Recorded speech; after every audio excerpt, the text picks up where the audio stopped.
I saw my daughter-in-law throw a leather suitcase into the lake and drive away. I ran over and heard a muffled sound coming from inside. "Please, please don't let it be what I think it is," I whispered, my hands trembling over the wet zipper. It was 5:15 in the afternoon.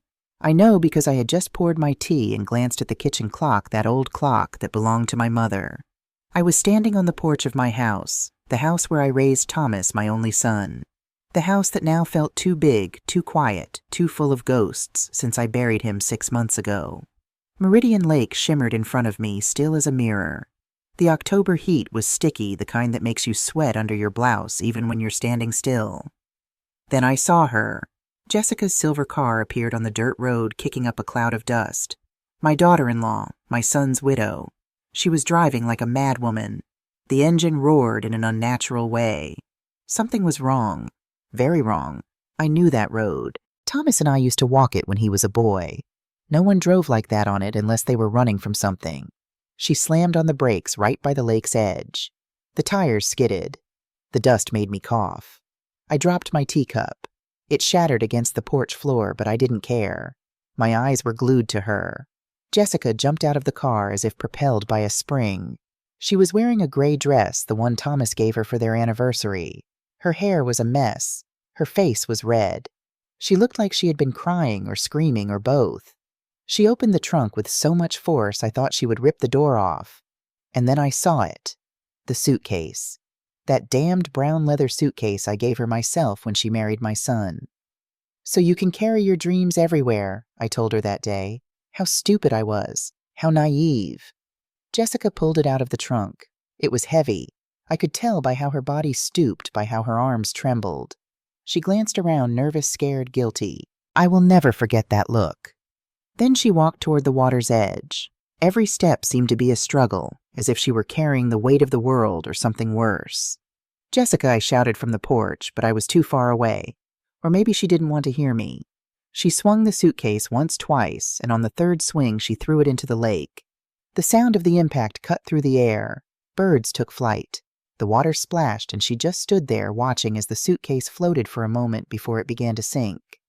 Then she ran back to the car as if the devil himself was chasing her. She started the engine. The tires screeched. She was gone. She disappeared down the same road, leaving only dust and silence. I was paralyzed. 10 seconds, 20, 30. My brain was trying to process what I had just seen. Jessica, the suitcase, the lake, the desperation in her movements. Something was terribly wrong. I felt a chill run down my spine despite the heat. My legs started moving before my mind could stop them. I ran. I ran like I hadn't run in years. My knees protested, my chest burned, but I didn't stop. I ran down the porch steps across the yard onto the dirt road. My sandals kicked up dust. The lake was about 100 yards away. Maybe less, maybe more. I don't know. I just know that every second felt like an eternity. When I reached the shore, I was out of breath. My heart was pounding against my ribs. The suitcase was still there, floating, sinking slowly. The leather was soaked dark heavy. I waded into the water without a second thought. The lake was cold, much colder than I expected. It came up to my knees, then my waist. The mud at the bottom sucked at my feet. I almost lost a sandal. I stretched out my arms. I grabbed one of the suitcase straps. I pulled. It was incredibly heavy, as if it were filled with rocks, or worse. I didn't want to think about what could be worse. I pulled harder. My arms were shaking. The water splashed my face. Finally, the suitcase gave way. I started dragging it toward the shore, and then I heard it. A sound. Faint, muffled, coming from inside the suitcase. My blood ran cold. No, it couldn't be. Please, God, don't let it be what I'm thinking. I pulled faster, more desperately. I dragged the suitcase onto the wet sand of the shore. I fell to my knees beside it. My hands fumbled for the zipper. It was stuck, wet, rusted. My fingers kept slipping. Come on, come on, come on, I repeated through clenched teeth. Tears started to blur my vision. I forced the zipper once, twice. It burst open. I lifted the lid, and what I saw inside made the entire world stop. My heart stopped beating. The air caught in my throat. My hands flew to my mouth to stifle a scream. There, wrapped in a soaked light blue blanket, was a baby, a newborn so small, so fragile, so still. His lips were purple. His skin was pale as wax. His eyes were closed. He wasn't moving. Oh my God. Oh my God. No. My hands were shaking so badly I could barely hold him. I lifted him out of the suitcase with a gentleness I didn't know I still had. He was cold, so cold. He weighed less than a bag of flour. His little head fit in the palm of my hand. His umbilical cord was still tied with a piece of string. String, not a medical clamp. Plain string. As if someone had done this at home in secret without any help. No, no, no, I whispered over and over. I pressed my ear to his chest. Silence. Nothing. I pressed my cheek against his nose and then I felt it. A puff of air so faint I thought I'd imagined it, but it was there. He was breathing. Barely, but he was breathing. I stood up, clutching the baby to my chest. My legs nearly gave out. I ran toward the house faster than I had ever run in my life. Water dripped from my clothes. My bare feet bled from the stones on the path, but I felt no pain. Only terror, only urgency, only the desperate need to save this tiny life trembling against me. I burst into the house screaming. I don't know what I was screaming. Maybe help, maybe God, maybe nothing coherent. I grabbed the kitchen phone with one hand while holding the baby with the other. I dialed 911. My fingers slipped on the buttons. The phone almost fell twice. 911. What's your emergency? A female voice said. A baby, I sobbed. I found a baby in the lake. He's not responding. He's cold. He's purple. Please, please send help. Ma'am, I need you to calm down. Tell me your address. I gave her my address. The words tumbled out. The operator told me to put the baby on a flat surface. I swept everything off the kitchen table with one arm. Everything crashed to the floor. Plates, papers, nothing mattered. I laid the baby on the table. So small, so fragile, so still. Is he breathing? I asked the operator. My voice was a high-pitched shriek I didn't recognize. You tell me. Look at his chest. Is it moving? I looked barely. Very barely. A movement so subtle I had to lean in to see it.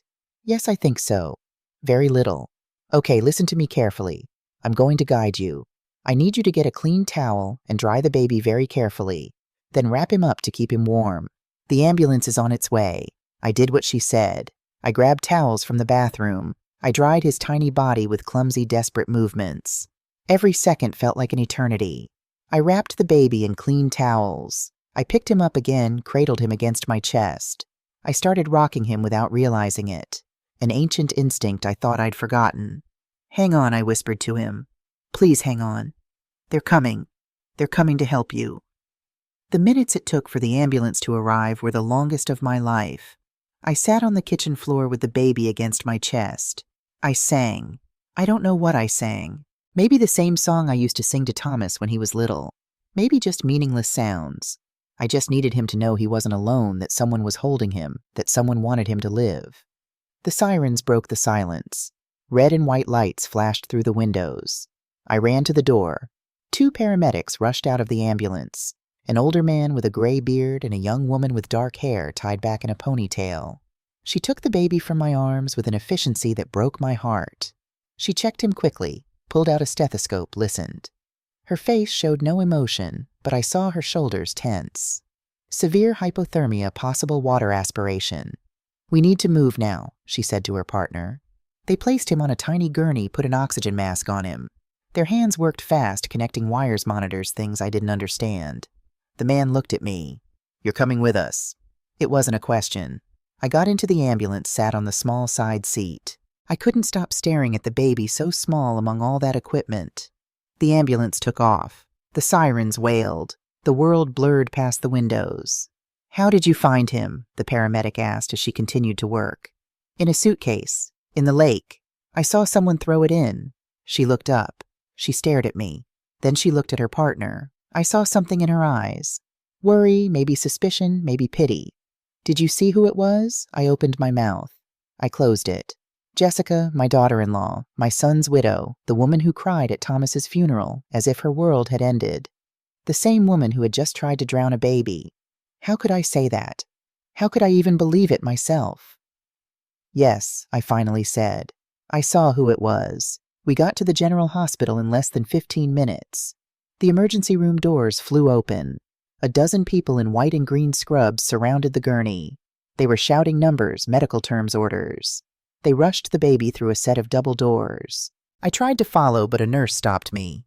"Ma'am, you need to stay here. The doctors are working. We need some information." She led me to a waiting room. Cream-colored walls, plastic chairs, the smell of disinfectant. I sat down. I was shivering from head to toe. I didn't know if it was from the cold of my wet clothes or from shock, probably both. The nurse sat across from me. She was older than the paramedic, maybe my age. She had kind wrinkles around her eyes. Her name tag said Elaine. "I'm going to need you to tell me everything that happened," she said in a soft voice. And I told her every detail, from the moment I saw Jessica's car until I opened the suitcase. Elaine took notes on a tablet. She nodded. She didn't interrupt. When I finished, she sighed deeply. "The police will want to talk to you," she said. "This is attempted murder. Maybe worse. Attempted murder." The words hung in the air like black birds. My daughter-in-law. My son's wife. A murderer. I couldn't process it. I couldn't understand it. Elaine put her hand on mine. "You did the right thing. You saved a life today." But it didn't feel like that. It felt like I had uncovered something terrible, something I couldn't push back into the darkness, something that would change everything forever. 2 hours passed before a doctor came out to talk to me. He was young, maybe 35. He had deep dark circles under his eyes and hands that smelled like antibacterial soap. "The baby is stable. For now. He's in the neonatal intensive care unit. He suffered severe hypothermia and aspirated water. His lungs are compromised. The next 48 hours are critical." "Is he going to live?" I asked. My voice sounded broken. "I don't know," he said with brutal honesty. "We're going to do everything we can." The police arrived half an hour later. 2 officers, a woman in her 40s with her hair in a tight bun, and a younger man who took notes. The woman introduced herself as Detective Helena Ramos. She had dark eyes that seemed to see right through lies. They asked me the same questions over and over from different angles. I described the car the exact time Jessica's movements, the suitcase, everything. Helena stared at me with an intensity that made me feel guilty, even though I'd done nothing wrong. "And you're sure it was your daughter-in-law?" "Completely sure. Why would she do something like that?" "I don't know. Where is she now? I don't know. When was the last time you spoke to her before today? 3 weeks ago. On the anniversary of my son's death." Helena wrote something down. She exchanged a look with her partner. "We're going to need you to come to the station to make a formal statement tomorrow, and you cannot contact Jessica under any circumstances." "Do you understand?" I nodded. What was I going to say to her anyway? Why did you try to kill a baby? Why did you throw him in the lake like trash? Why? The officers left. Elaine came back with a blanket and a cup of hot tea. "You should go home. Get some rest. Change your clothes." But I couldn't leave. I couldn't leave that baby alone in the hospital. That baby I had held against my chest, who had breathed his tiny gasp of hope in my arms. I stayed in the waiting room. Elaine brought me dry clothes from the hospital storage nurse's pants and a t-shirt that was way too big. I changed in the bathroom. I looked at myself in the mirror. I looked like I had aged 10 years in one afternoon. I didn't sleep that night. I sat in that plastic chair watching the clock. Every hour I got up and asked about the baby. The nurses gave me the same answer. Stable, critical fighting. At 3:00 in the morning, Father Anthony showed up, the priest from my church. Someone must have called him. He sat next to me in silence. He didn't say anything for a long time. He was just there. Sometimes that's all you need, a presence. Proof that you're not completely alone in hell. "God tests us in many ways," he finally said. "This doesn't feel like a test," I replied. "It feels like a curse." He nodded. He didn't try to convince me otherwise, and I appreciated that more than any sermon. When the sun began to rise, I knew that nothing would ever be the same. I had crossed a line. I had seen something I couldn't unsee. And whatever came next, I would have to face it. Because that baby, that tiny being fighting for every breath in the next room, had become my responsibility. I hadn't chosen it. But I couldn't abandon him either. Not after pulling him from the water, not after feeling his heartbeat against mine. The sunrise came without me even noticing. Light streamed through the waiting room windows, painting everything a pale orange. I had spent the entire night in that plastic chair. My back was aching. My eyes burned. But I couldn't leave. Every time I closed my eyes, I saw the suitcase sinking. I saw that still little body. I saw the purple lips. Elaine appeared at 7 in the morning with coffee and a sandwich wrapped in foil. "You need to eat something," she said, putting it in my hands. I wasn't hungry, but I ate anyway because she just stood there waiting. The coffee was too hot and burned my tongue. The sandwich tasted like cardboard, but I swallowed. I chewed. I pretended I was a normal person doing normal things on a normal morning. "The baby is still stable," Elaine said, sitting next to me. "His body temperature is rising. His lungs are responding to treatment. It's a good sign. Can I see him?" She shook her head. "Not yet. Only immediate family. And we don't even know who the family is." Family. The word hit me like a stone. That baby had to have a family, a mother, Jessica, but she had tried to kill him. So who was the father? Where was he? Why hadn't anyone reported him missing? The questions piled up in my head with no answers. At 9, Helena came again. She was alone this time. She sat across from me with a folder in her hands. Her expression was hard, inquisitive. She looked at me as if I were the suspect. "Margaret, I need to ask you a few more questions," she said, opening the folder. "I already told you everything I know. I know, but some inconsistencies have come up." Inconsistencies. The word floated between us like an accusation. I felt my stomach tighten. What kind of inconsistencies? Helena pulled out a photograph.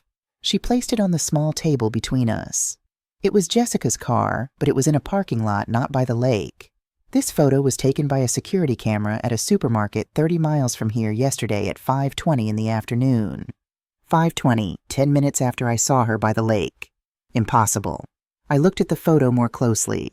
It was her car license plate and all. But it can't be. There must be a mistake, I said. I saw her. I was there. I saw her throw the suitcase. "Are you completely sure it was Jessica?" "How close were you?" I swallowed hard. 100 yards. Maybe more. I saw her from behind most of the time. The gray dress, the dark hair, the silver car. I was sure, I said, but my voice sounded less convincing now. Helena leaned forward. "Margaret, I need you to be honest with me. What is your relationship with Jessica? Do you get along?" And there it was. The real question, the one I had been waiting for since the police showed up because we didn't get along. We had never gotten along.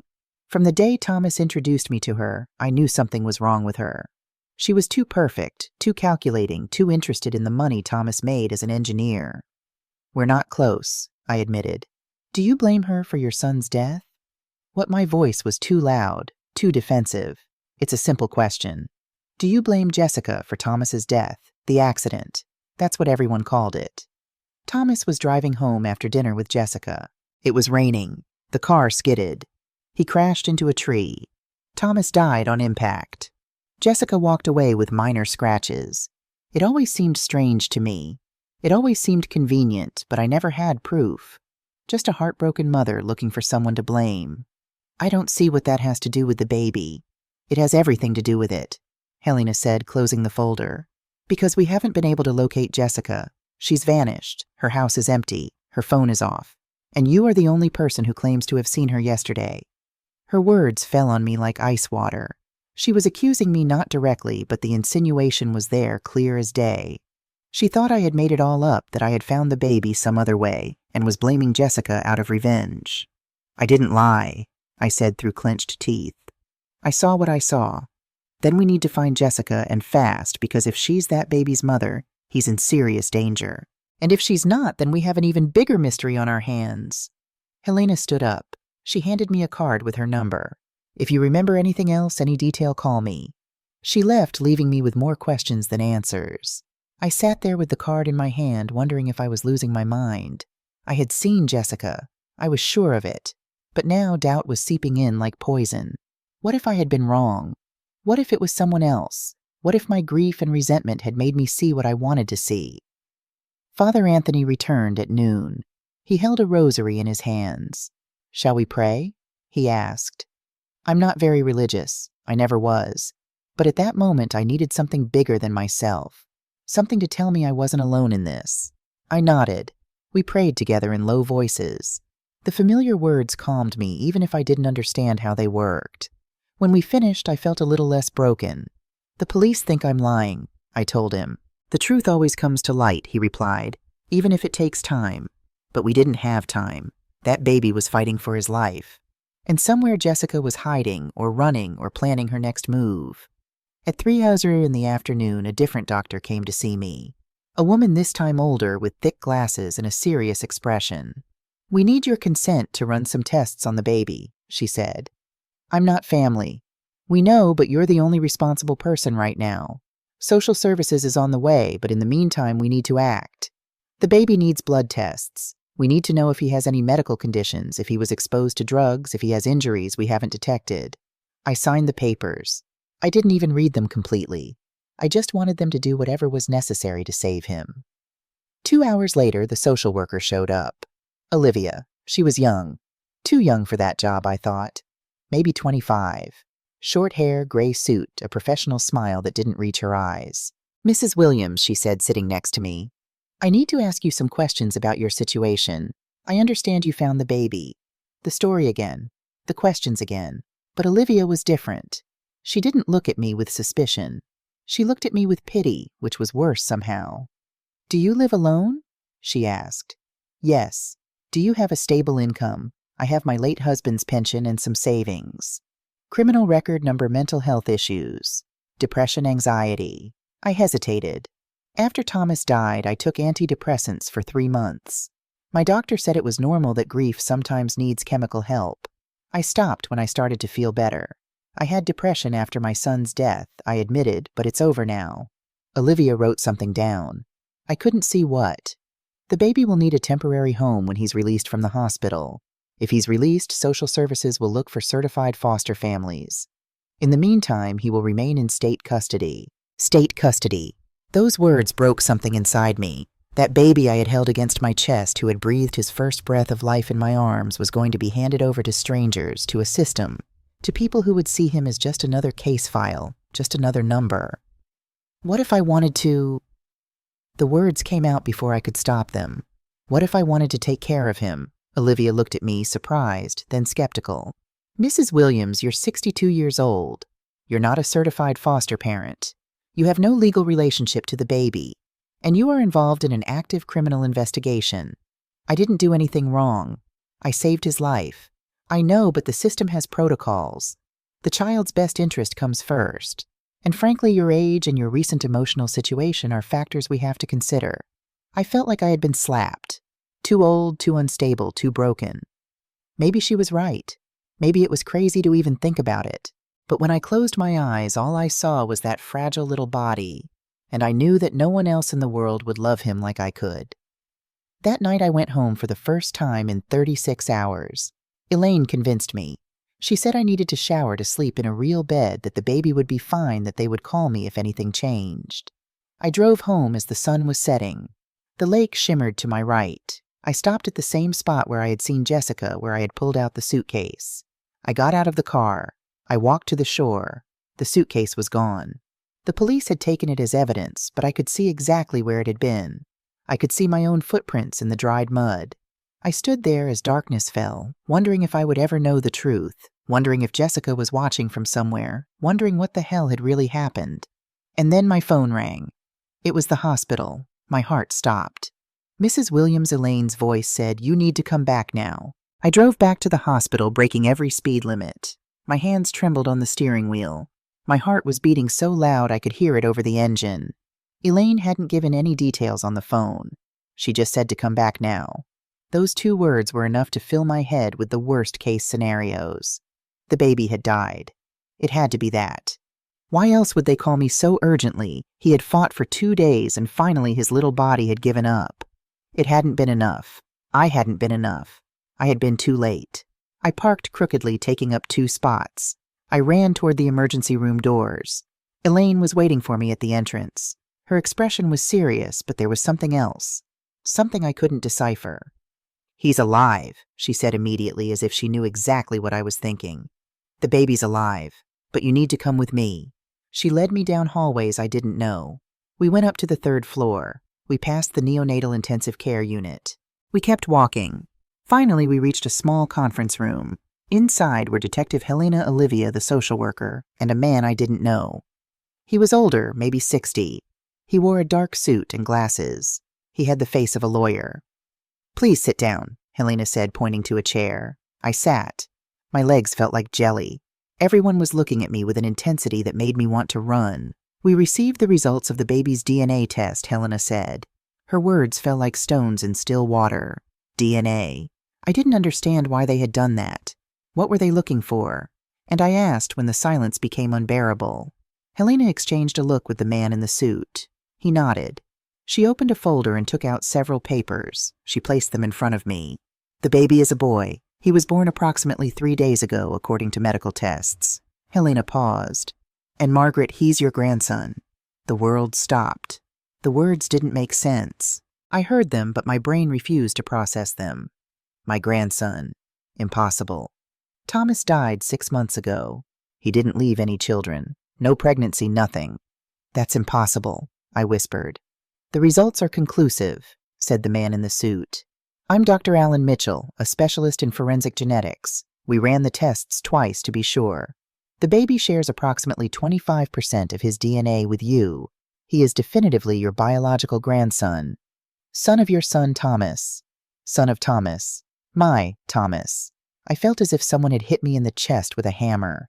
Thomas had a son he never knew, a son someone had tried to drown in a lake. But how? My voice sounded distant. "Thomas died 6 months ago. Jessica never said anything about a pregnancy." "Exactly," Helena said, leaning forward. "Jessica was pregnant during the accident. According to our calculations, she became pregnant about a month before Thomas's death, which means she knew." The room was spinning. Jessica knew she was pregnant when Thomas died. Why didn't she say anything? Why did she hide the pregnancy for 9 months? Why did she give birth in secret and then try to kill her own son? "I don't understand," I said. Tears started to blur my vision. Why would she do something like that? He's her son. Thomas's son. "That's what we need to find out," Helena said. "But there's more, Margaret. I need you to listen very carefully to what I'm about to tell you." I braced myself. I didn't know for what, but I knew what was coming would be worse. "We've been investigating your son's accident, and there are inconsistencies. Big inconsistencies." "What kind of inconsistencies?" "Thomas's car was examined after the accident. The official report said it was a skid due to rain, but we asked for it to be checked again. They found evidence of tampering with the brakes. Someone sabotaged them." The word landed like a bomb. Sabotage. Murder. My son hadn't died in an accident. He had been murdered. "Jessica," I said. "It wasn't a question. She is our prime suspect," Helena admitted. "But we need proof, and we need to find her. She has completely disappeared. She hasn't used her phone. She hasn't touched her bank accounts. It's like she vanished into thin air." I got up from the chair. I needed to move. I needed air. I walked to the window. Outside, the city glittered with millions of lights. Normal life, normal people while I was trapped in this nightmare. "My son." I whispered against the glass. "My baby. She killed him." No one answered. There was nothing to say. I felt a hand on my shoulder. It was Olivia. "There's something else you need to know," she said softly. "About the baby. About his future." I turned around. Her eyes were kind, but sad. "Given that the baby is your biological grandson, you have legal rights. You can petition for custody." But she raised a hand before I could speak. "It will be a long process. There will be evaluations, home visits, psychological interviews, and in the meantime, the baby will remain in state care." "No." The word came out like a roar. "You're not taking him from me. He's all I have left of Thomas. He's my grandson, my blood." "I understand," Olivia said. "Believe me, I do. But the system has protocols. And after everything that's happened, we need to ensure the baby is safe. He'll be safer with me than with any stranger." "Maybe, but that decision isn't up to me. It's up to a judge and the well-being of the child." Dr. Mitchell spoke for the first time since his initial revelation. "There's another factor we must consider. The baby suffered severe trauma hypothermia near drowning. The next few weeks will be critical for his development. He will need specialized care therapy, constant medical follow-up." "I'll do whatever it takes," I said. "Anything." Helena stood up. "Margaret, I need you to understand something. You are not a suspect. We believe your story, but you also can't just keep the baby because he's your grandson. There's a legal process. And in the meantime, our priority is finding Jessica. We need your help. Hal, think. Did Jessica ever mention a special place, any property, any friend or relative she might be hiding with? I closed my eyes. I thought about all the conversations I'd had with Jessica during the 3 years she was married to Thomas. They were few, superficial. She never talked about her family. She never mentioned her past.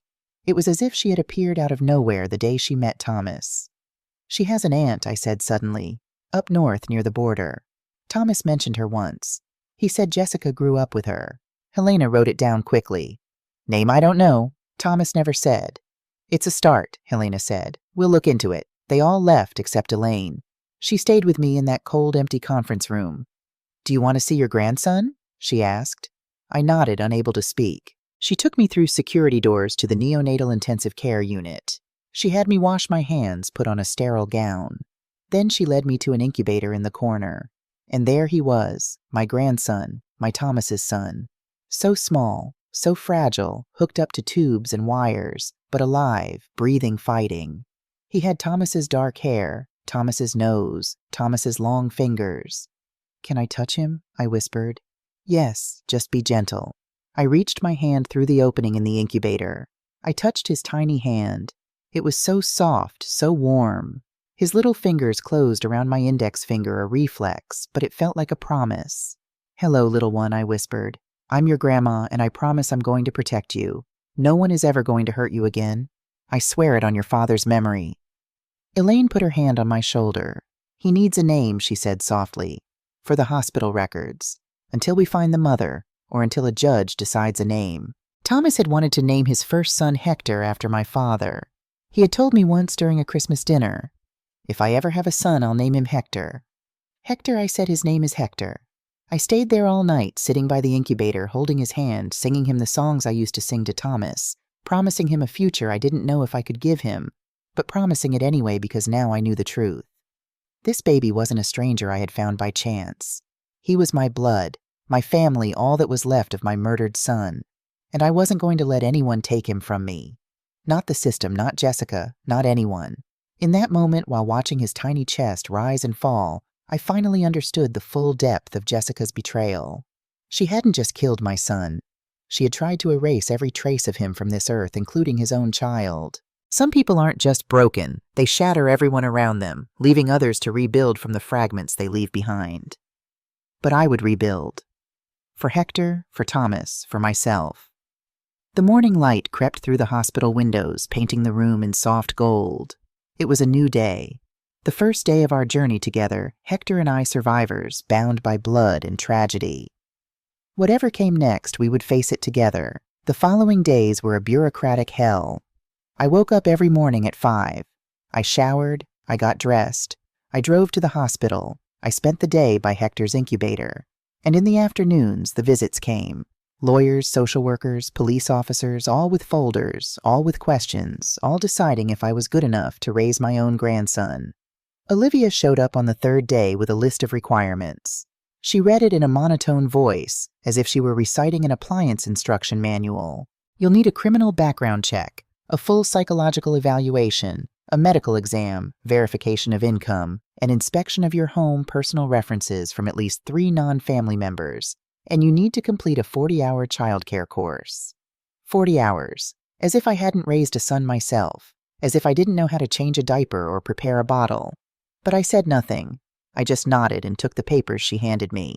How long will all this take? My voice cracked with barely suppressed frustration. If you're lucky, 6 weeks, if not 3 months. Olivia glanced at her clipboard rather than meeting my eyes. 3 months, Hector would be in foster homes for 3 months, while I jumped through bureaucratic hoops to prove I deserved to raise him.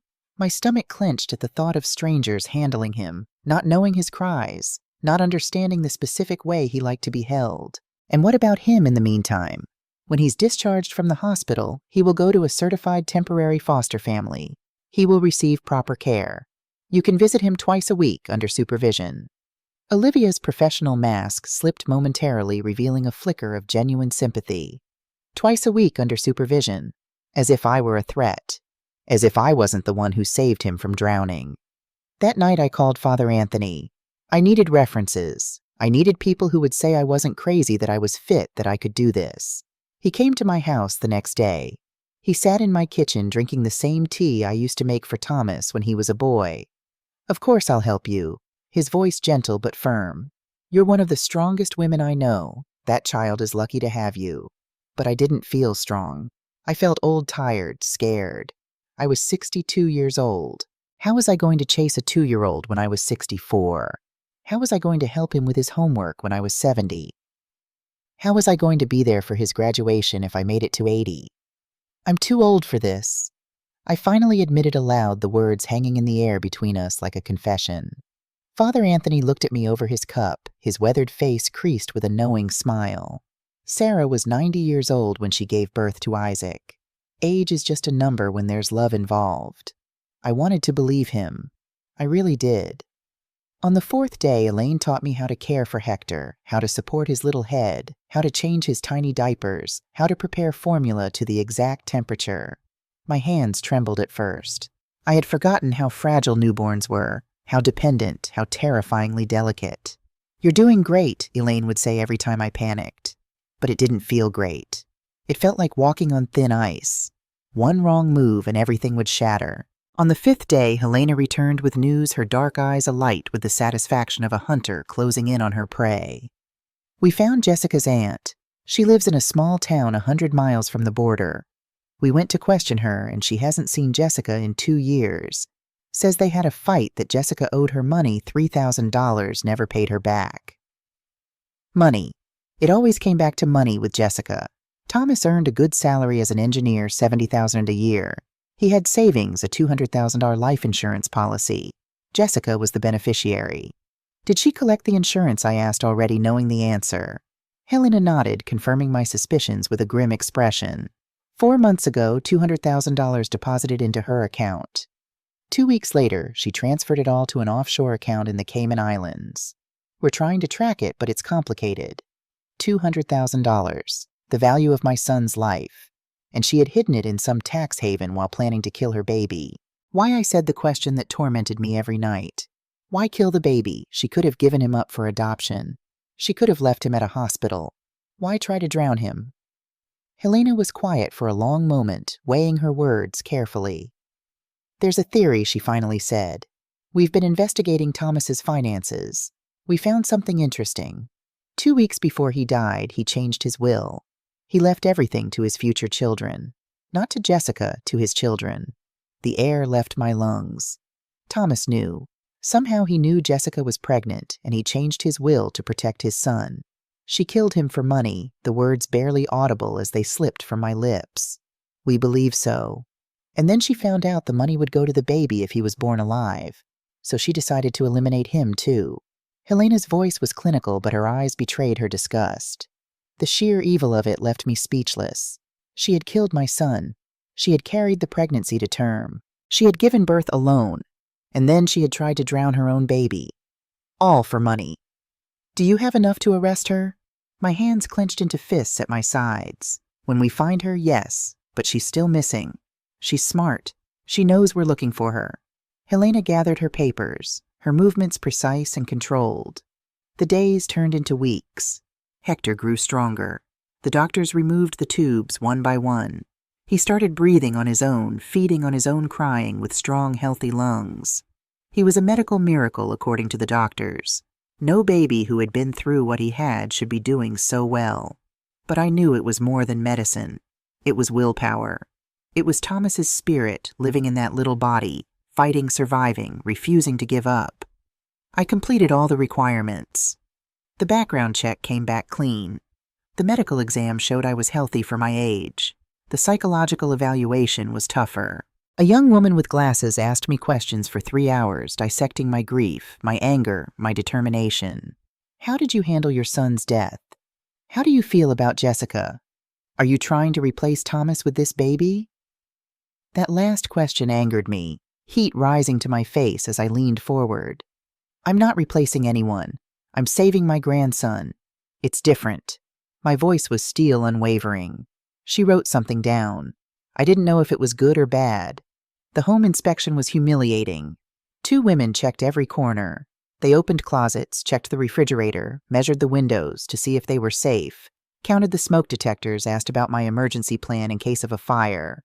You'll need a certified crib, a changing table, safety gates on all stairs, locks on the cabinets, outlet covers, one of the women recited, running her finger down a checklist. I spent $1,200 on baby gear. My pension barely covered my basic expenses. I had to use my savings. But I didn't care. Hector was worth it. The childcare course was the worst. 15 young mothers and me. They all looked at me like I was the confused grandmother who had walked into the wrong class. The instructor was 25. She explained things I already knew with insulting slowness. Babies need to eat every 3 hours. Babies cry when they are hungry or wet. Never shake a baby. Her voice droned on each statement, more obvious than the last. I nodded and took notes, even though I wanted to scream that I had raised a son to adulthood, that I knew exactly what I was doing, but I needed that certificate. So I swallowed my pride and pretended to learn. 6 weeks after finding Hector in the lake, Olivia appeared at the hospital with a small smile a crack in her professional facade. "You've completed all the requirements," she said. "The judge will review your case next week. If all goes well, you could have temporary custody in 2 weeks. 2 weeks. After 42 days of bureaucratic hell, I could finally take my grandson home. But that same night, when everything seemed to be getting better, my phone rang. It was Helena. Her voice was tense. "Margaret, I need you to come to the station now. We found something. Something about Thomas you need to see." I arrived at the police station with my stomach in knots. Helena was waiting for me at the entrance. Her face was more serious than usual. She led me through narrow hallways to an interrogation room. On the table was a cardboard box. Inside, I recognized Thomas's belongings. His wallet, his watch, his broken phone, the things they returned to me after the accident. What is this suspicion and curiosity warred within me? "We finally managed to unlock his phone," Helena explained. "Our technician worked on it for weeks, and we found something." She pulled out a manila envelope. She opened it and spread several printed sheets on the table. They were screenshots of text messages between Thomas and Jessica dated 2 weeks before his death. I read the first one. It was from Thomas to Jessica. "We need to talk. I know about the baby." Jessica's reply: "I don't know what you're talking about." Thomas again: "I found the pregnancy test in the bathroom. Why didn't you tell me?" A 3-hour silence. Then Jessica: "I wasn't ready to tell you. I was scared." "Scared of what? I'm your husband. We're going to be parents. This is wonderful." Another silence, then: "I don't want to have it." I felt like I'd been punched in the gut reading these words from beyond the grave. I kept reading, my hands trembling, bearing witness to my son's last days. "What do you mean you don't want to have it?" Thomas's message radiated confusion. "I'm not ready. I don't want to be a mother. I want to travel to live, not be tied down to a baby. He's our child." "He's a mistake. Don't say that. Please. We can make it work. I'll help you. My mom will help us." "I don't want help. I want my life back." The messages grew more intense. Thomas pleading, Jessica resisting, until I reached the last exchange the day before the accident. "Thomas, I spoke to a lawyer. If you decide not to have the baby, I'm divorcing you. And if you have him and don't want to raise him, I will fight for full custody. I'm not going to let you hurt my child." "Jessica, you're going to regret this." "Thomas, is that a threat?" There was no reply. The next day, Thomas was dead. I dropped the papers. Tears streamed down my cheeks uncontrollably, grief and rage mingling until I could barely breathe. She killed him. My voice cracked broken glass. She killed him because he was going to protect the baby. That's what we believe, Helena confirmed, her professional demeanor slipping to reveal genuine compassion. And there's more. We checked Jessica's phone records from that week. She made 3 calls to a freelance mechanic, Carlos Mendez. We brought him in for questioning. And what did he say? Nothing at first, but when we showed him evidence of the bank transfers Jessica made to him, $2,000 the day before the accident, he started talking. He admitted she paid him to sabotage the brakes on Thomas's car. Helena's voice hardened disgust evident in every syllable. I felt sick. I had to sit down, legs suddenly unable to support me.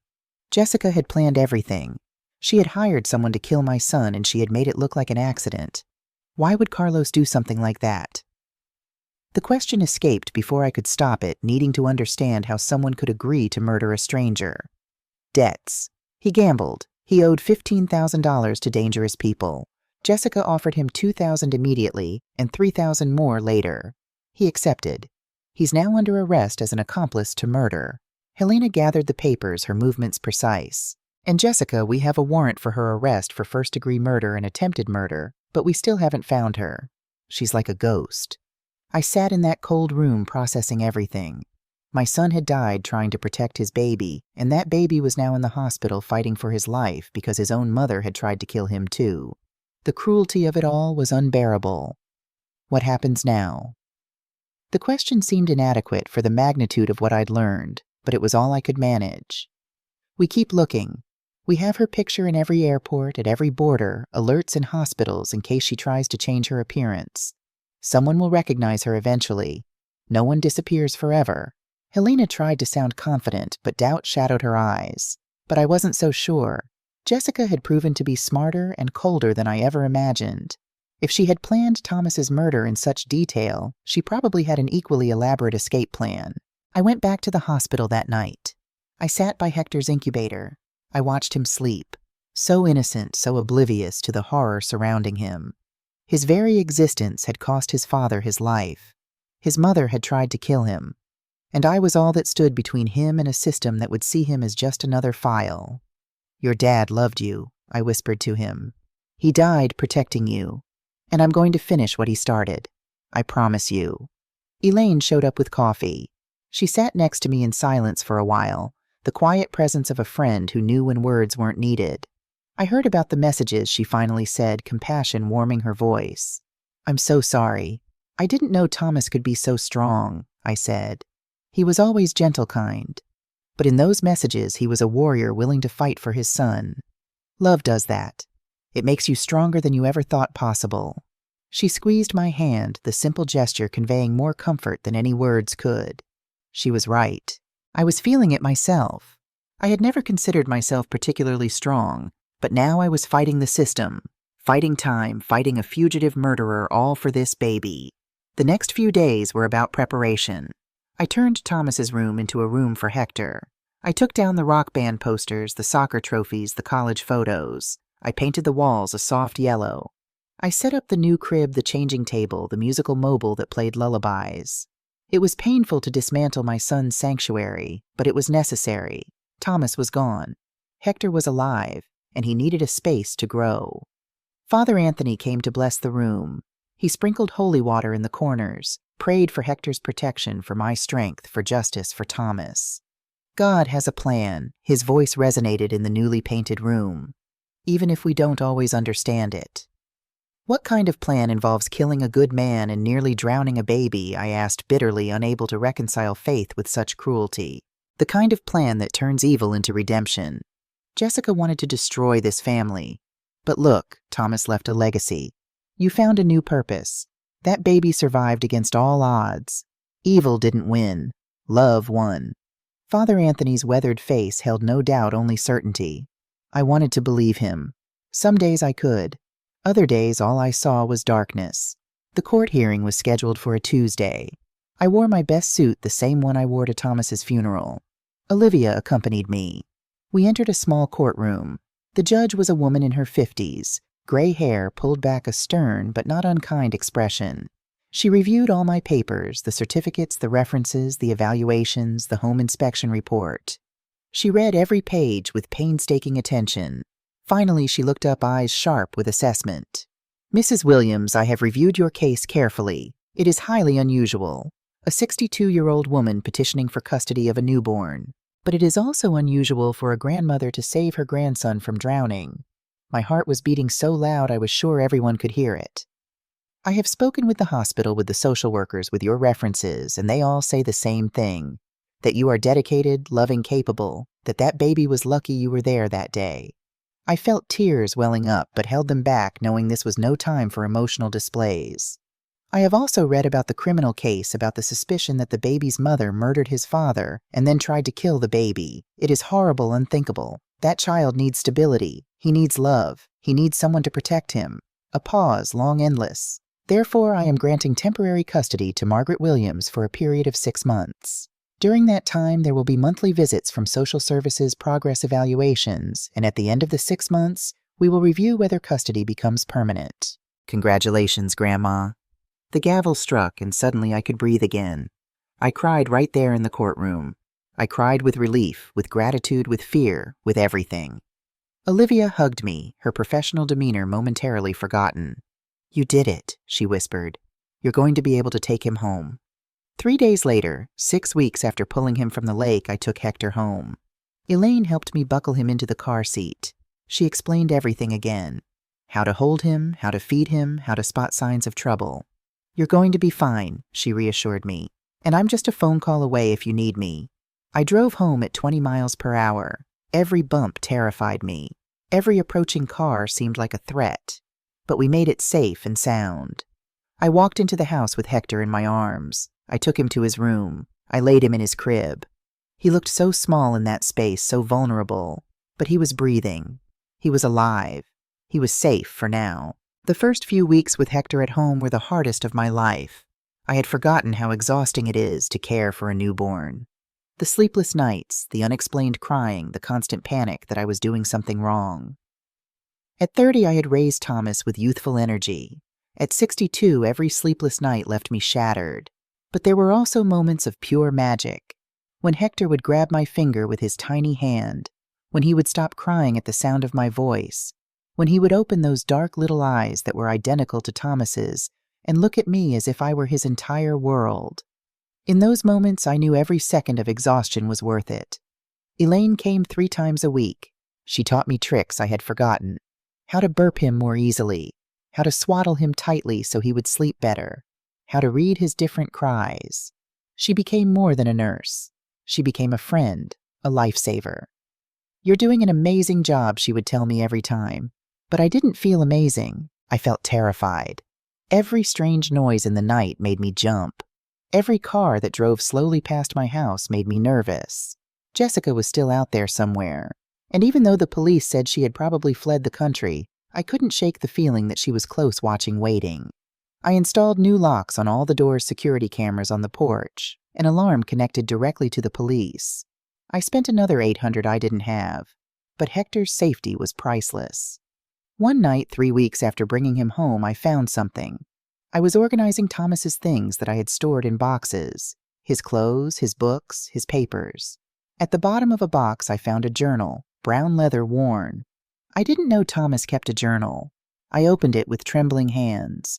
The first few pages were from years ago. Thoughts about his job, about his friends, nothing important. But then I got to the entries from the last year, from the year he knew Jessica. Met someone today. An entry from 4 years ago read, Her name is Jessica. She's beautiful, smart, mysterious. There's something about her I can't figure out. She intrigues me. I kept reading. The entries about Jessica became more and more frequent. Thomas was in love, completely captivated. But there were also doubts. Sometimes I feel like I don't really know her. She never talks about her family. When I ask, she changes the subject. It's like her life started the day we met. Another entry. I found Jessica going through my bank statements. She said she was just curious, but something felt wrong. Why would she look at that without asking first? And then the one that chilled my blood. Dated a month before his death. Jessica is pregnant. I found the test, but when I confronted her, she got furious. She said she doesn't want it, that it will ruin her life. How can she say that? It's our child. I changed my will today. Everything will go to the baby. I don't trust Jessica with money. Not after seeing how she spends the $500 shoes, the $1,000 purses. She always wants more. But a baby isn't an accessory. It's a life, and I'm going to protect it no matter the cost. Tears fell on the pages, smudging the ink. Thomas knew. He knew something was wrong with Jessica. He knew that money was the only thing she cared about, and he had taken steps to protect his son. Steps that cost him his life. The last entry was from the day he died. Jessica threatened me today. She said I would regret pressuring her about the baby. I don't know what that means, but it scares me. I'm going to talk to Mom tomorrow. Tell her everything. Maybe she can help me figure out what to do. I just know I can't let Jessica hurt our child. I will protect him always. He never got the chance to talk to me. He died that night, and I never knew he needed help, that he was scared, that he had seen the danger coming, but not fast enough. I'm sorry, I whispered to the journal. I'm so sorry, my love. I should have noticed. I should have seen something was wrong. But I couldn't change the past. I could only protect the future. I took the journal to Helena the next day. She read the whole thing. Her jaw tightened with every page. "This is crucial evidence," she said. "It shows premeditation. It shows motive. When we find Jessica, this will bury her." "When will you find her?" I asked. "It's been almost 2 months. We're doing everything we can. But she's smart. She probably used fake documents to leave the country. She could be anywhere." Helena rubbed her temples, the first sign of fatigue I'd seen in her. But 3 days later, everything changed. I was feeding Hector when my phone rang. It was an unknown number. I usually didn't answer, but something made me pick up. "Hello," I said cautiously. Silence. Breathing. Then a voice I recognized immediately. Margaret. Jessica's voice slithered through the phone, sending ice through my veins. My blood ran cold. I almost dropped Hector. I looked around the room as if she could be hiding in the shadows. "Where are you?" I managed to keep my voice steady, years of controlling my emotions coming to my aid. "It doesn't matter where I am. What matters is I have something you want, and you have something I want." Her tone was casual, as if we were discussing a lunch date. "You have nothing I want," I hissed, clutching Hector closer. "I have the truth about what really happened to Thomas, about why I did what I did. I bet you want to know."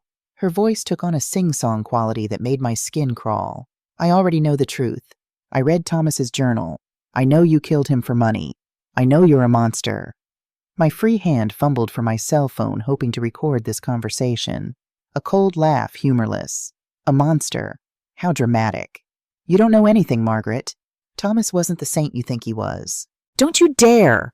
I roared, startling Hector, who began to whimper. "Don't you dare speak ill of my son. You're probably going to call the police." "Go ahead. By the time they trace this call, I'll be long gone. I use burner phones. I'm not stupid." Her voice hardened. All pretense of civility dropped. My mind was racing. I had to keep her talking. I had to record this somehow. I put the phone on speaker. I fumbled for my cell phone with my free hand. I started recording. "What do you want, Jessica?" I asked, buying time. "I want my son." Her voice was ice. "Your son. You tried to drown him." My disbelief was genuine despite everything I knew about her. It was a mistake, a moment of insanity. I was scared, confused. I had just given birth alone. I didn't know what I was doing. But I'm better now. I want my baby back. Her tone shifted, trying for maternal concern, but missing by miles. "Never. I'd die first." The words came from a place deep inside me, a primal protection I didn't know I possessed. "That can be arranged," she said with chilling calmness. "Listen carefully.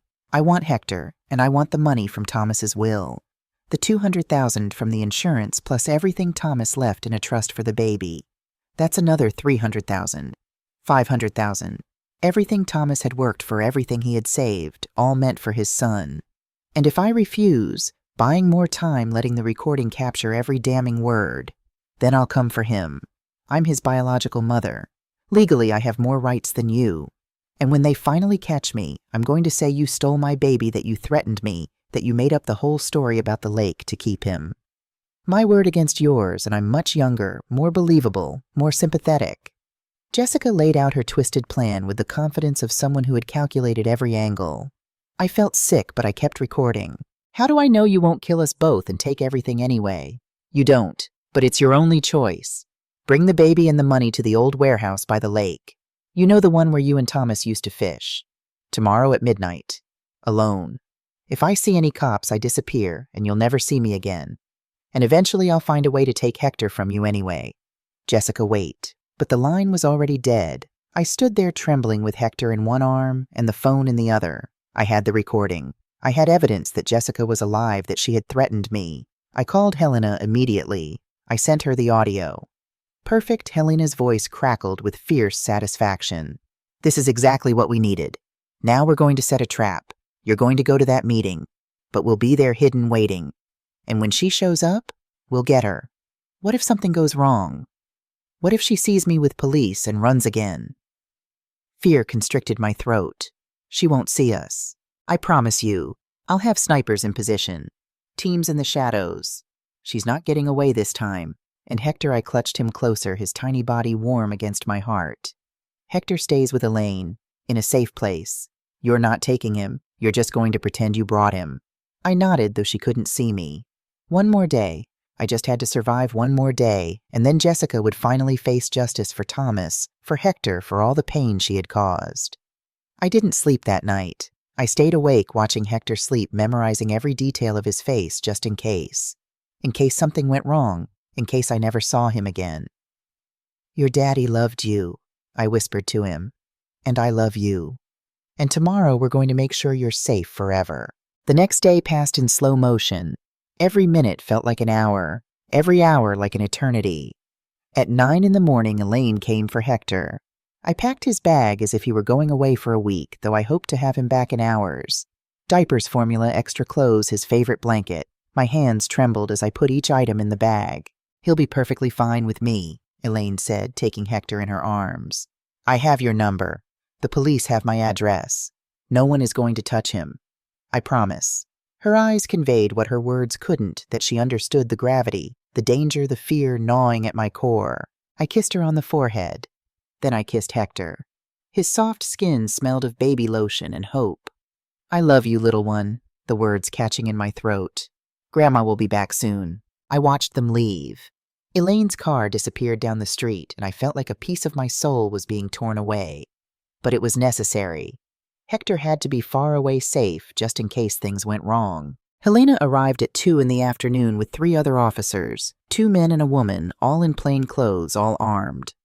They turned my living room into a command center, laptops, radios, maps of the area around the warehouse. Let's go over the plan again, Helena said, spreading a map on my dining table. The warehouse is here abandoned for 5 years. It has 3 entrances, main, side, and rear. We'll have teams covering all 3. She pointed to spots on the map with a red marker. Snipers here and here on the roofs of the adjacent buildings. They'll have a clear view of the interior through the broken windows. Assault teams here in the back ready to move in the moment we have visual confirmation of Jessica. And what exactly do I do? The calm in my voice surprised even me. You go in, you talk to her, you keep her talking. We need her to confess, to admit she killed Thomas, that she tried to kill Hector. You'll be wearing a wire. We'll record everything. One of the officers, a tall man in his 30s, pulled out a small device the size of a button. This goes on your clothes right here. He pointed just below my collar. It transmits everything in real time. It also has a panic button. If you press this 3 times in a row, we move in immediately no matter what. He showed me how it worked. I practiced pressing it. 3 quick taps. My life would depend on remembering that. What if she asks to see the baby? You tell her he's in the car, that you want to talk first, that you want to understand why she did what she did. Appeal to her ego. People like Jessica love to talk about themselves. Let her brag about how smart she was. We spent the next few hours going over every detail, every possible scenario. What to do if Jessica was armed. What to do if she wasn't alone. What to do if something went wrong. My head was spinning with information. At 8, they made me eat a ham sandwich that tasted like cardboard. But I swallowed every bite. I needed energy. I needed to be alert. At 10, they put the wire on me. They tested the audio over and over. They had me say phrases, count to 10, yell, whisper, making sure everything worked perfectly. Remember, Helena said, looking me straight in the eye. You are not alone in there. I'll be listening to every word. The team will be yards away. At the slightest sign of real danger, we're coming in. I won't let anything happen to you. I nodded. I wanted to believe her, but fear was a cold snake coiled in my stomach. At 11:15, we moved out. I drove my own car. Helena was in the passenger seat, ducked down so she couldn't be seen from outside.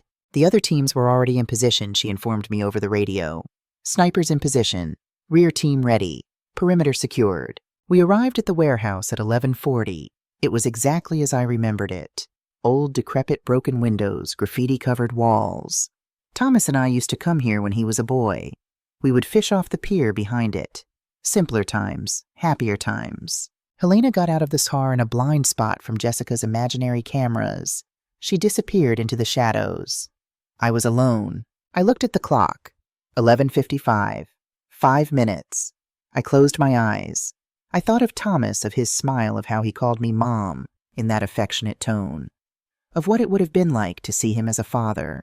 I thought of Hector, of his future, of all the things he deserved to have a life without fear, without threats, without shadows. Midnight. My phone vibrated. A text from an unknown number. Come in alone now. I got out of the car. The night air was cold. I could see my breath. I walked toward the main door of the warehouse.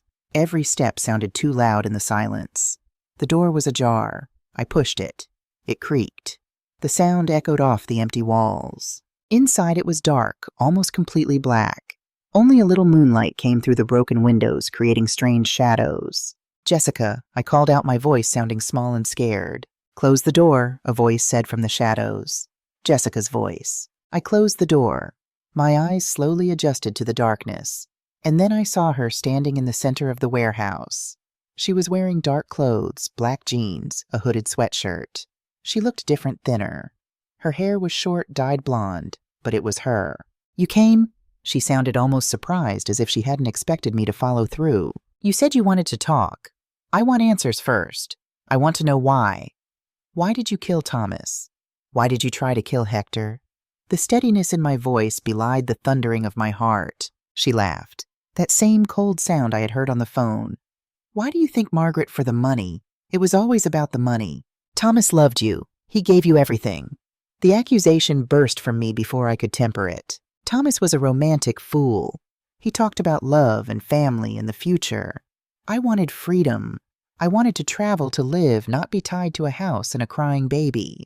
Her voice held no trace of remorse, only irritation, as if Thomas's love had been an inconvenience. Then why did you marry him? I needed to keep her talking to draw out every damning word. Because he was an engineer. He made good money. He had savings. He had life insurance.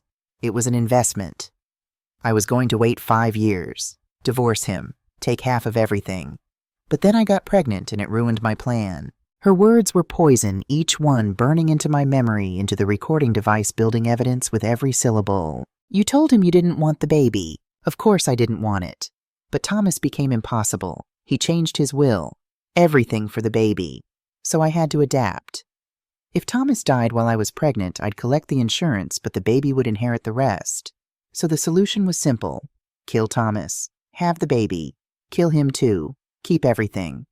She spoke of murder as casually as discussing a shopping list. She was confessing. Everything. Every word recorded. Transmitted. The police were listening.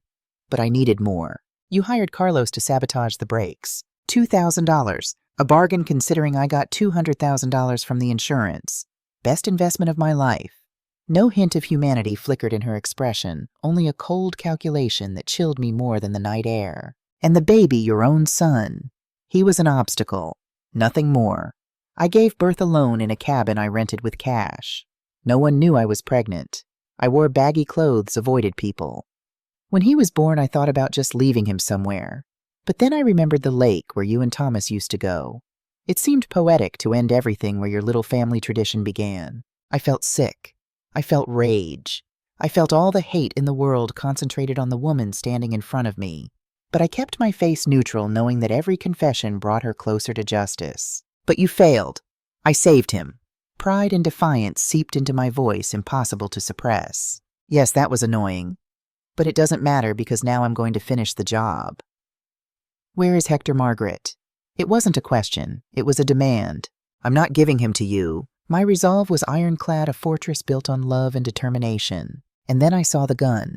She pulled it from her sweatshirt. Small black, pointing directly at my chest. Last chance. Where is my son? Her finger hovered near the trigger, her eyes cold and empty. You are never going to touch him. I pressed the panic button. Once, twice, 3 times. Her finger moved to the trigger. Everything seemed to move in slow motion. I saw the flash. I heard the shot. I felt something hit my shoulder, hot, burning. I fell backward, and then the warehouse exploded with motion. The doors burst open, blinding lights, shouting voices. Police, drop the weapon now. I saw Jessica turn, saw the guns pointed at her, saw that she was surrounded, saw that she had lost, and for a second I thought she was going to shoot again. I thought she was going to make them kill her. But she lowered the gun slowly, let it drop to the floor. She raised her hands. 3 officers tackled her, pinned her face down, cuffed her. She was screaming. Curses, threats, but it didn't matter. She was under arrest. It was over. Helena ran to me, knelt beside me. Margaret, stay with me. I'm okay, I managed to say, though the pain in my shoulder was excruciating. You got her. Tell me you got her. We got her. It's over now. Stay still. The ambulance is on its way. Helena's eyes reflected both concern and triumph, the complex emotions of a hunt concluded. I closed my eyes. It was enough. It was over. It was finally over. I woke up in the hospital again, but this time was different. This time it wasn't desperation I felt, but relief. Peace. My shoulder ached where the bullet had torn through muscle but missed bone. Lucky, the doctor said. 2 inches to the left and it would have been your heart. His clinical assessment couldn't dim the joy of being alive, of knowing Jessica was caught. Elaine was sitting by my bed holding Hector. When I opened my eyes, she smiled. Look who's awake, she said, coming closer.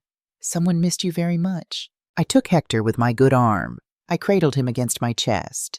He smelled of powder and innocence. He started making little noises, those small sounds babies make when they're happy. Hello, my love, I whispered. Grandma's okay. Everything is okay now. Helena showed up an hour later. She brought flowers and a tired smile. How are you feeling? Like I've been shot, I said. But alive.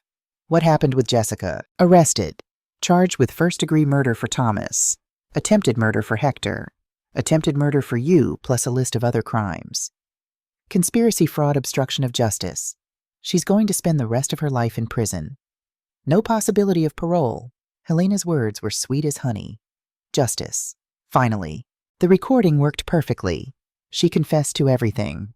Her lawyer tried to argue coercion, that you forced her to say those things. But the jury saw the whole video. They saw her pull the gun. Fire. They had no mercy. 30 minutes of deliberation.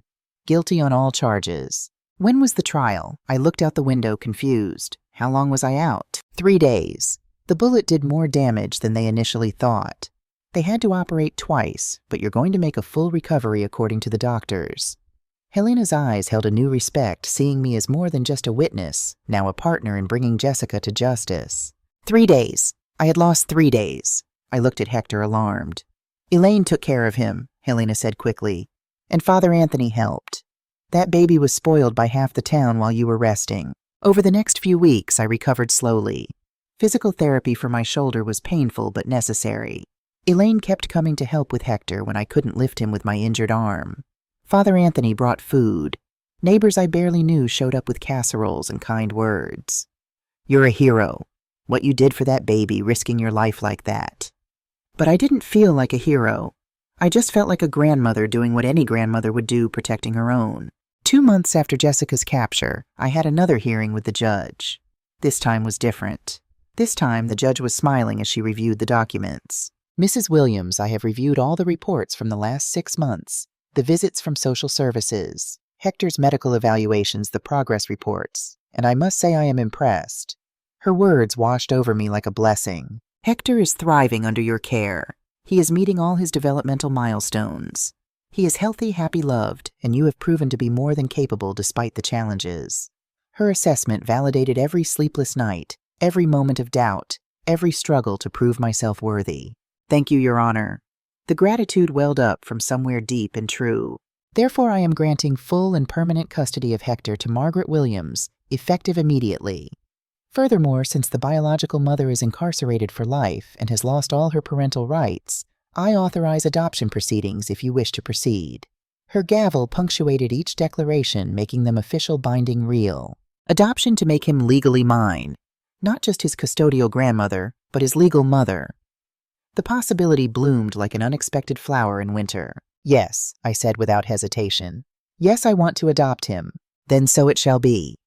Congratulations officially. The gavel fell, and suddenly all the weight I had been carrying for months lifted. It was official. Hector was mine. No one could ever take him from me. Ever. I walked out of the courthouse with Hector in my arms. He was 8 months old now, chubby and happy. He smiled, showing 2 little teeth. He laughed when I bounced him. He pulled my hair with his chubby little hands. Elaine was waiting outside with Father Anthony. They hugged me. The 3 of us cried with happiness right there on the courthouse steps. You did it. Elaine's voice broke with emotion. Against all odds, you did it. That night I made a special dinner. Well, as special as it could be with a baby needing constant attention. I invited Elaine and Father Anthony. We ate roast chicken and rice.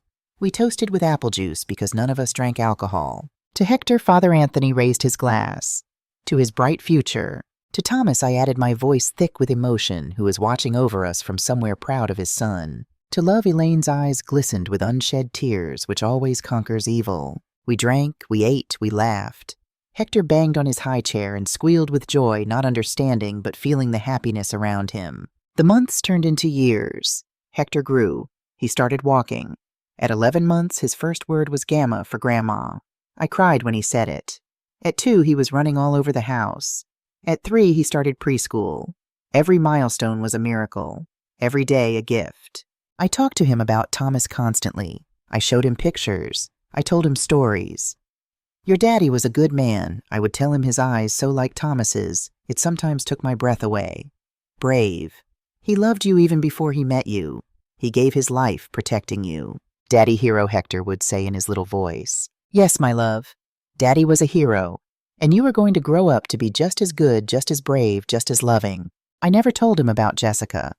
That would come later when he was older, when he could understand. For now, he just needed to know he was loved, that he was wanted, that there were people who had fought for him. On Hector's 5th birthday, we had a party in the backyard. We invited all the neighborhood kids. There were balloons, cake, presents.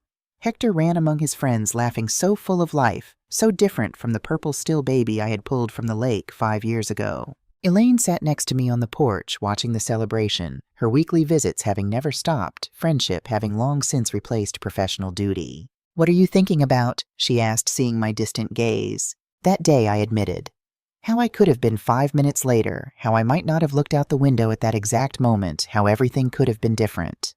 But it wasn't. You found him. You saved him. It was your destiny. The corners of her eyes crinkled with belief in things beyond coincidence. Or Thomas's, I said. Sometimes I think he guided my eyes to the lake that day, that somehow he knew I would be there, that he could trust me to protect his son. Maybe Elaine squeezed my hand, her touch grounding me in the present. Or maybe you're just an incredibly brave woman who refused to give up. That night, after everyone had gone home, after Hector fell asleep exhausted from all the excitement, I sat alone in the living room. I looked at the pictures on the wall. Thomas as a baby, Thomas at his graduation, Thomas on his wedding day, and next to those photos, new ones, Hector as a newborn in the hospital, Hector taking his first steps, Hector on his first day of school. 2 generations connected by love, separated by tragedy, united by survival. We did it, Thomas, I whispered to his picture. Your son is safe. He's happy. He's growing up strong and good, just like you wanted. And though I knew he couldn't answer, I felt something, a warmth, a peace, as if he were there, proud, grateful, at rest. Maybe you would have given up if you were in my shoes. Maybe you would have thought you were too old, too tired, too broken. Or maybe you would have done the exact same thing, because that's what love does. It makes you stronger than you ever thought possible.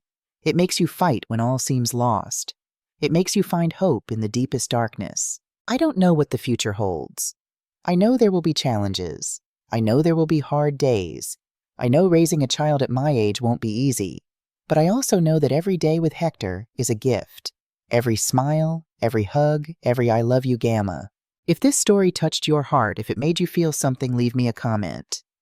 Give it a like. Subscribe to Elderly Stories. It means the world to us because these stories are about real people facing impossible situations, and they deserve to be heard. They deserve to be remembered. They deserve to matter. And to you, Hector, if you ever read this when you're older, I want you to know that you were loved before you were even born, that your father died protecting you, that I would have done anything to save you, and that every second of these years with you has been worth every sacrifice. You are my reason, my purpose, my second chance at being a mother, and I wouldn't change a thing.